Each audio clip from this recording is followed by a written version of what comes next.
Please welcome our Stanford Roundtable panelists and our moderator, Lesley Stahl.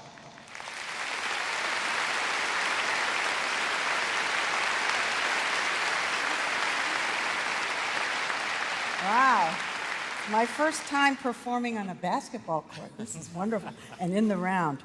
Well, we have with us the rock stars of the environmental and energy sector in the United States, and I am just so thrilled to be able to introduce them to you. Alvaro Umana, who is Senior Research Fellow at the Tropical Agricultural Research and Higher Education Center, and was Costa Rica's first Minister of Energy and Environment. Alvaro.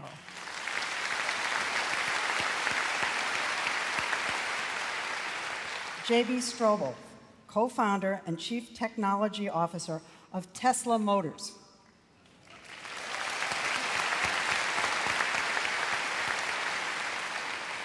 Chris Field, professor of environmental earth systems sciences, senior fellow in Stanford Precourt Institute and Woods Institute.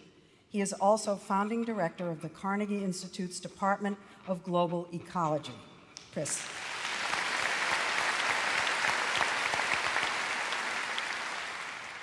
Beena Venkatraman, Director of Global Policy Initiatives at the Broad Institute of MIT and Harvard.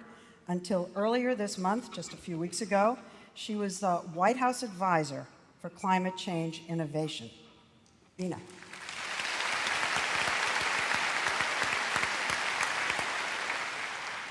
George Shultz, everybody knows George Shultz, former Secretary of State and former Secretary of the Treasury, and Distinguished Fellow at Stanford's Hoover Institute.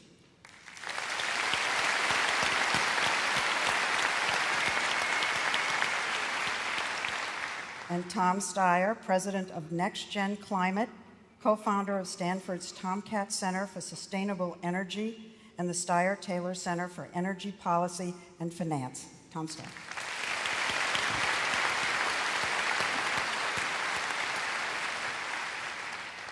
Well, I'm assuming this is a subject of great interest to everybody here, not just the panel. And I want to start with Chris Field. And Chris, I want to tell you about an interview I've just done with a senator, prominent senator of the United States. I'm going to read you the transcript of the section on our topic and have you comment. So I asked him what his thoughts were on global warming. We haven't seen any climate warming in 16 years. Scientists call this a pause, a hiatus. 16 years? Come on, Lesley. I say, what about the rising seas, the droughts? None of that can you scientifically say is caused by global warming, because there hasn't been any. Since I've been in Congress, there hasn't been any. Why are the glaciers melting in Greenland? Why are they building up twice as fast in Antarctica? There's no question that the planet's warmed. It's warmed by about 1.5 degrees Fahrenheit over the last century. And there's also no question that the majority of this warming over the last 50 years or so was a result of human actions.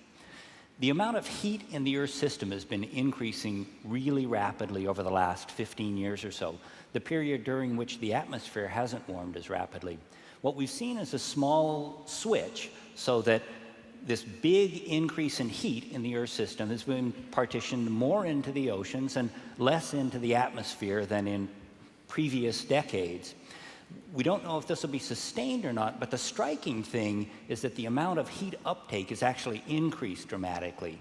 We haven't seen a pause in the heat uptake. We've seen a dramatic increase, such that there may be 40% more rapid warming than we had understood until just recently. The impacts of this are really widespread. One of the clearest indications came from a brilliant Stanford study that was just published a couple of weeks ago, and it showed that there's basically this mountain of high pressure in the Central Pacific, and it's making the storms that come toward California bounce off. And is that because of global warming? Well, so that's the question. And Noah Diffenbaugh, who you saw in the great video, his group recently asked that and said, is it the case that we can say that California's drought, with this big mountain of high pressure air, is caused by climate change. And what they found is that even though you can't say with 100% certainty that the mountain of high air is a product of climate change, we know that in the climate of today, it's 4 times more likely we'll see that kind of condition than in the climate before humans altered. 4 times more likely we'll get the kind of conditions that have produced this devastating drought we're seeing now in California.